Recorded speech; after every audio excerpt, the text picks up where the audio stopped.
чиглэлээр магистр бэлтгэдэг Монголын хамгийн анхны хувийн дээд сургууль бол Liberty.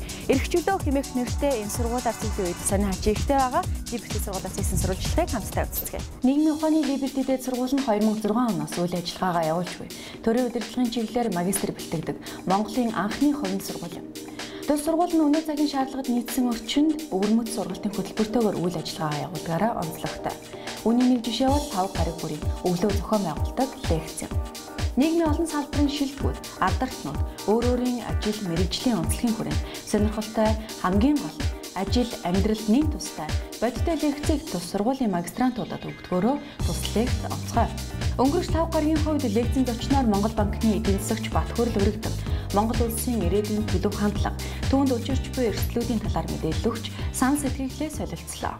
Төрийн удирдлага тэр чиглэлээр магистрийн зэрэг олгож байгаа хүмүүс бол макро эдийн засгийн бодлогын ч юм уу зөв бодлого, амжтай бодлогын талаар асуудлууд бол их чухал байдаг. Тэгээд энэтэй холбоотойгоор өөрийн зүгээс одоо томоохон төсөл хөтөлбөрүүд хэрэгжиж эхэлж байгаа эдийн засгийн өөр нэгэн шат руу өсрөн гарч байгаа энэ үед бол дан ганц эерэг нөхцөл байдлаас гадна арталт нь бас бид нэр буруу бодлого хэрэгжүүлэх юм бол ямар том эрсдлүүд байж болох талаар дурдлаа л да. Хамгийн гол улс орны хөгжил бол өөрөө хүний хөгжил байдаг тийм.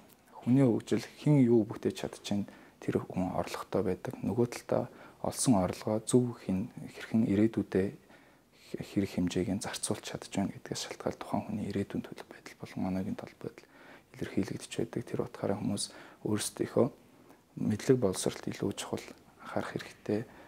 Дээрээс нэмээд өөрсдийнхөө олсон орлогыг ирээдүйд орлого бий болгох хөрөнгө оруулалтанд сайн чиглэж хоримтлал сайн өсгөхсэй гэсэн талаас ярилцлаа л да. 5 гариг бүр зохион байгуулагддаг тус лекц үр дүн сайтан дээр практикт хэрэгтэй ажил амьдрал тустай болохыг магистрантууд хэлж байлаа. Сурвалжлагчдын тоо бус чанарыг эрхэмлдэг тус сургууль олон жилийн туршлагатай мэрэгсэн чадварлаг багш нараар бага бүрдүүлж суралцах хөтөлбөр хугацааг уян хатан болгосноор магистрантууд суралцаж явах үед төрийн албаны шалгалтыг амжилттай өгч тодорхой амжилтанд хүрсэн жишээ олон байна. Энэ сургууль би ч одоо төрийн удирдлагын магистрантаар сурдаг. Сурж байгаа хугацаанд би бакалаврыг төгсөө сурж байгаа хугацаанд Баянгарын төрийн албаны сүүлийн шалгалт өгөөд энэ сургууль сурж байгаа хугацаанд яг мэргэжлийнхаа дагуу одоо садрын орлогчийн ажлыг албыг хашааж байна.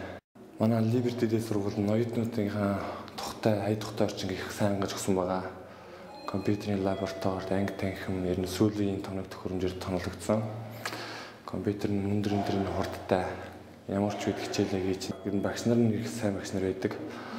Удирдлагын академийн багш нар, их сургуулийн багш нар, гитэнсийн багш нар дандаа бидэд хичээл орж том мундаг багш нар орж бид нар мундаг багш нарын үг сонсч авдаг их баяртай байдаг. Нийгмийн ухааны Liberty сургууль төрийн удирдлагын чиглэлээр мэргэжсэн чадварлаг боловсон хүчин бэлтгэх үйлсээ нэр төртөөгөр гүйцэтгэсээр байна. Үзэгч та тус сургуулийн тухай илүү дэлгэрэнгүй мэдээлэл доорх захин хуудасаас авна. Үлгэр жишээ тус сургуулийн 5 гаригийн сонирхолтой лекц болон үйл ажиллагаануудын тухай мэдээллийг бид дараагийн дугааруудаараа та бүхэнд хүргэх болно.